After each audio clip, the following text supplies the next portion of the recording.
Ya, selain work from home, yang pastinya itu sekarang anak-anak juga diminta untuk belajar dari rumah. Nah, ini belajar dari rumah ini sebenarnya mudah dan nggak mudah, karena kebanyakan orang-orang tua itu kan tidak pernah ngajarin anaknya seperti ngajarin anaknya di sekolah gitu kan. Iya. Dan kebanyakan anak tidak nurut sama orang tuanya kok diajarin sama orang tuanya. Lebih ngelawan ya, Mas? Lebih ngelawan. Dia lebih dengerin gurunya dibandingkan orang tuanya saking gitu. dekatnya. Tapi what can we do saat ini ya, kita memang salah satu pencegahan yang paling benar adalah memang saat ini adalah physical distancing. Anyway, kita harusnya sudah tidak boleh menggunakan kata social distancing tapi dirubah menjadi physical distancing. Oh gitu, Mas? Ya, karena secara hukumnya kita tidak menjauhkan secara sosial. Lu masih bisa WhatsAppan, lu masih bisa Instagram, jadi secara sosial tidak dijauhkan, tapi secara fisik dijauhkan. Jarak. Ya, makanya dari WHO sudah menyatakan tidak menggunakan kata social distancing, tapi merubah menjadi physical distancing. Oke. Nah, kita lihat dulu, ini saya punya beberapa video tentang bagaimana anak belajar di rumah sekarang. Putar dulu. Untuk menekan angka penyebaran wabah COVID-19 di Indonesia, pemerintah memutuskan untuk menutup sekolah selama beberapa minggu. Oleh karena itu, siswa harus menjalani proses belajar mengajar di rumah bersama dengan orang tua. Namun ternyata tidak mudah mengajarkan anak selama di rumah. Banyak kendala yang dihadapi. Salah satunya, anak bisa bosan dalam melakukan kegiatan selama di rumah. Lalu, seperti apa ya cara yang baik untuk membuat belajar jadi nyaman di rumah? Nah, itulah dia belajar di rumah. Salah satu teman kita, public figure, Donna Agnesia, juga akhirnya harus melakukan hal yang sama, ngajarin anak-anaknya di rumah. Dan kita pengen tahu gimana ribetnya dia ngajarin anaknya di rumah. Kita hubung langsung secara video call dengan Donna Agnesia. Donna. Kak Donna. Hai, Halo. Kita Sehat, physical ya? distancing ya. Social ya, physical distancing, sehat. benar. Sehat tapi ya, sehat semua. Sehat, puji Tuhan sehat. Oke, gimana? Sekarang harus ngajarin sendiri, yang biasanya ibu guru yang ngajarin, sekarang lu harus ngajarin sendiri anak-anak di rumah. Pusingnya gimana? Untungnya sih anak-anak aku bisa belajar sendiri ya, dan kalau adiknya nanyanya sama kakaknya, kadang kalau mamanya mau bantuin malah mereka nggak mau gitu. Paling Leo yang paling besar kalau misalnya itu kalau misalnya ada tugas atau PR yang memang dia nggak bisa, khususnya matematika. Kalau biasanya kalau yang hafalan kan dia bisa cari sendiri kan, apalagi zaman sekarang ada Google gitu kan, gampang nyarinya gitu. Tapi kalau kayak matematika, anak-anak kan kadang gitu, mamanya ngajarin, bukan Ma, benar tadi kata Mas Dedi itu, kata Bu Guru bukan begitu, ya ada jadi berantem sama mamanya karena menurut Bu Guru beda gitu caranya gitu. Jadi aku bilang ya udah kalau misalnya gitu menurut kamu caranya gimana, baru aku bantuin kayak gitu. Tapi intinya sih mereka sejauh ini tugas aku cuma ngeprint tugas-tugasnya mereka. Yang lain mereka kerjain sendiri, kecuali memang mereka mendapat kesulitan baru minta tolong mamanya gitu. Oke. Tapi anak-anak sendiri gimana? Mereka lebih senang belajar di rumah karena nggak harus ke sekolah kan gini. Kalau anak-anak kan kalau libur paling seneng gitu ya. Tapi kalau begitu dikasih hal seperti ini, mereka seneng apa stres? Kayaknya kalau baru mungkin sehari, 2 hari, 3 hari gitu belajar di rumah, kan judulnya bukan liburan kan, belajar di rumah. Betul. Gitu. Jadi mamanya melakukan mereka seperti mereka juga kayak jam belajar di sekolah dulu, baru habis itu baru melakukan aktivitas yang lain gitu kan. Jadi sama aja, jadi mereka ngerasa kalau di rumah terus mungkin pengen keluar. Yang nomor 2 sukanya mancing, udah pengen mancing gitu. Akhirnya aku juga ya nggak boleh mancing deh, nggak boleh keluar, tapi kamu nanti di rumah jangan mancing kerusuhan ya gitu.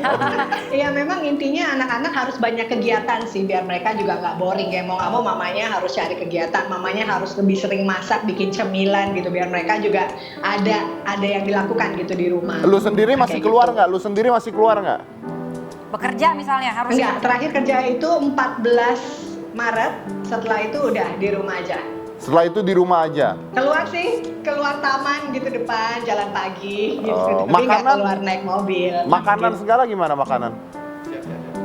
Iya, biasanya sekarang kan banyak kayak delivery online segala macam gitu kan. Cuma kan juga kita harus hati-hati. Jadi begitu barang datang harus disemprot desinfektan dan segala macam gitu. Jadi memang lebih bukannya parno, bukannya panik atau apa, tapi lebih berhati-hati aja gitu. Atau minta tolong ya. Kalau misalnya itu biasanya kakak aku yang belanja gitu. Jadi dia nanti yang ngedrop barang ke rumah kayak gitu. Iya, iya. Kak Dona sendiri sempat ngerasa bete atau bosan nggak sih di rumah gitu?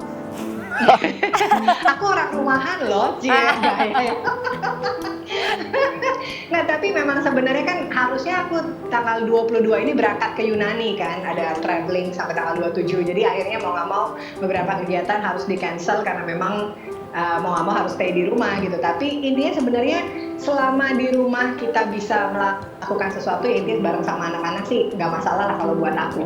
Don, lu tahu lah ya, ini kayaknya bukan sebuah rahasia lagi, tapi udah jadi rahasia umum bahwa COVID-19 ini nggak akan berlangsung cepat, ya.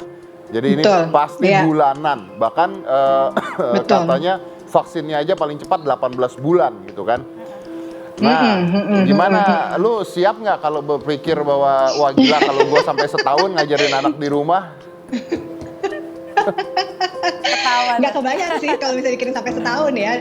Kalau 2-3 bulan masih oke gitu. Tapi begitu mikir harus sampai setahun sih, mudah-mudahan sih enggak ya Mas Dedi gitu. Iya, Cuma kan memang isunya sekarang aja kan UN udah ditiadakan gitu kan. Dan untuk emang anak aku nggak ada ikut UN sih, cuma kan mereka juga harus biasanya kan ujian untuk kenaikan kelas dan segala macam. Tapi kita belum tahu informasi lebih lanjutnya seperti apa. Cuma intinya masih berharap semoga ini cepat selesai gitu masalah COVID ini, mudah-mudahan sih gitu. Ya. Belajar di rumah lewat apa? Maksudnya video call kah atau ada modul atau online atau gimana dia? Enggak, kalau ibu-ibu kan ada grup WhatsApp gitu kan. Jadi tugas-tugas sekolah anak-anak yang SD khususnya jadi via WhatsApp gitu. Jadi ntar aku tinggal nge-print gitu. Tapi kalau kakaknya ya, yang besar belajarnya udah online dia, jadi lewat Google Classroom namanya. Jadi jamnya kayak jam sekolah, jam 7 sampai jam 11 misalnya gitu. Nah, habis itu baru atau kalau tugasnya selesai mungkin dia bisa selesai lebih awal kayak gitu sih. Cuma itu langsung dikumpulin kan. Kalau anak-anak yang SD dikumpulin dulu, nanti pas masuk sekolah baru dikasih ke gurunya tugasnya kayak gitu. Nah, tapi kan belajar ada waktunya. Begitu udah selesai belajar, mereka ngapain? Karena lama-lama bosen nih di rumah pasti kan? Iya, kadang mereka melakukan sesuatu yang monoton gitu kan, kayak misalnya dari klub bolanya Leo sama Diego ada training program yang harus mereka lakukan di rumah gitu kan. Sabrina juga kan gimnastik, jadi dia juga punya program latihan yang harus dilakukan juga di rumah gitu. Nah setelah itu apa ya, kalau biasanya setelah jam 12 siang biasanya kalau hari sekolah kan nggak boleh main game, nggak boleh main PS gitu. Tapi ini karena memang istilahnya belajar di rumah selama tugas sudah selesai, baru mamanya negosiasi bahwa oke, boleh main game atau main PS atau main gadget digunakan untuk hiburan itu setelah makan siang. Berarti kan mereka udah pulang sekolah, udah belajar selesai, udah makan siang baru bikin main. Yang lain baking, terus ya kita nyanyi-nyanyi, yang gede lagi suka main gitar, kita main gitar, nyanyi-nyanyi, terus kalau nggak jalan di sekitar rumah, main sepeda. Sejauh ini sih masih belum bosan begitu ya makan. Tapi nggak tahu minggu depan ya, mesti muter otak juga banyak kegiatan apa lagi yang bisa dilakukan sama anak biar mereka tetap bisa stay di dalam rumah gitu kan. Tapi intinya sih sejauh selama hampir ya 2 minggu ini sih masih semuanya masih under control lah kalau menurut aku di rumah aku ya gitu. Oke Don, Dona terima kasih banyak buat ya tipsnya ya. Mudah-mudahan sehat selalu keluarga, sehat selalu dan stay at home. Work at home, amin. Pray at home. Terima kasih banyak Don. Thank you. Bye-bye, Kak. Oke, kita juga sekarang kedatangan Pak Indra. Pak Indra ini adalah pengamat pendidikan ya. Dia adalah beliau pengamat pendidikan. Saya mau nanya gimana nih?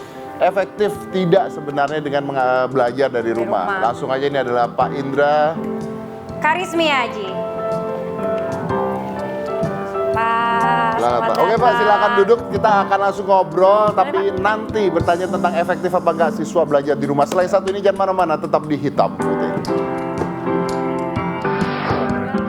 Untuk urusan membaca, urusan literasi, kita itu nomor 60 dari 61 negara. Tuh, kira lagi. Yang 61 siapa Pak? Botswana. Hah? Apa itu? Botswana. Saya bahkan nggak pernah dengar Pak. Negara Botswana nomor 61, kita nomor 60. Jangan mau kalah kita sama Botswana. Harus 62. 62. Gak bisa Beneran. dong. Nggak bisa.